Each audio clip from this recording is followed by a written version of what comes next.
Hoy nos adentramos en un análisis exegético y lógico verdaderamente fascinante. Vamos a poner bajo la lupa el famoso principio de la sola escritura, tan firmemente defendido por apologistas como Edgar Pacheco. Nuestro objetivo aquí es muy concreto. Queremos evaluar a fondo si es lógicamente coherente aplicar una hermenéutica estricta para rechazar ciertas tradiciones, pero, misteriosamente, olvidarse de esa misma regla cuando hablamos de otras. Vamos a comprobarlo.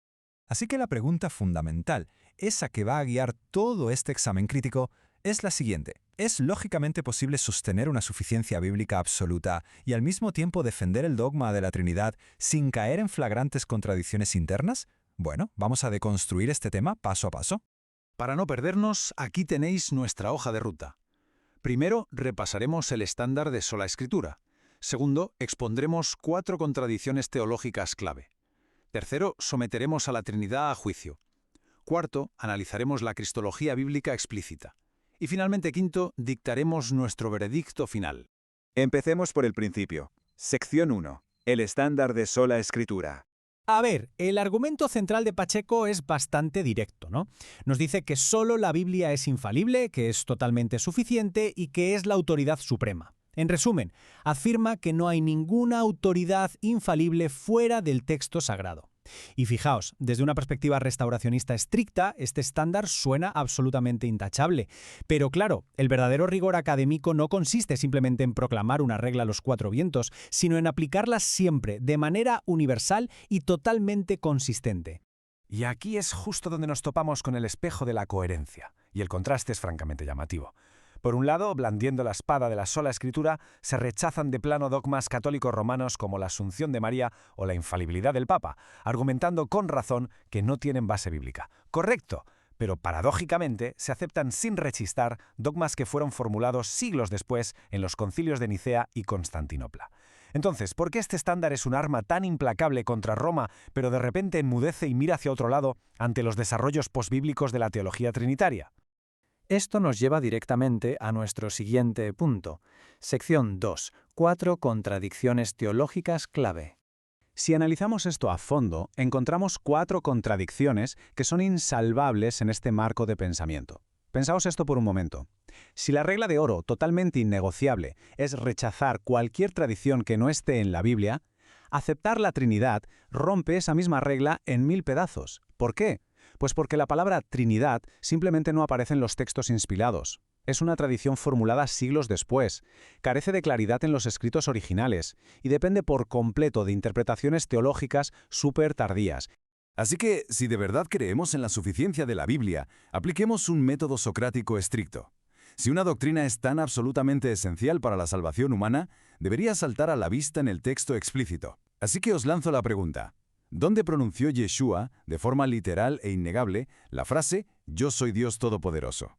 Sigamos con nuestro interrogatorio exegético y vayamos a los apóstoles, los verdaderos pilares de la congregación cristiana del siglo I. ¿En qué carta o en qué evangelio enseñaron bajo inspiración directa que Dios es 3 personas en una sola esencia? Pues bien, la respuesta histórica y textual es tajante.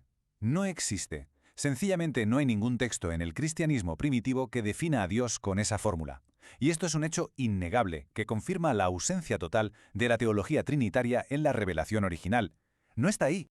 Y aquí, amigo, radica un problema colosal a nivel de filosofía de la religión. Fijaos que para poder explicar la Trinidad, los teólogos tienen que usar términos como esencia, sustancia o hipóstasis. Resulta tremendamente irónico que para intentar explicar al Dios de los hebreos necesites importar categorías de la filosofía griega del siglo IV. Si la Biblia es realmente suficiente, ¿por qué una supuesta doctrina central necesita vocabulario platónico externo para mantenerse en pie? Esto viola frontalmente el principio de una revelación pura.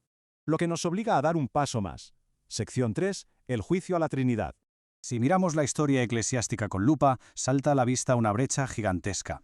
Hay un vacío inmenso de siglos entre la enseñanza apostólica pura del siglo I y la posterior formulación de la Trinidad en los concilios del siglo IV.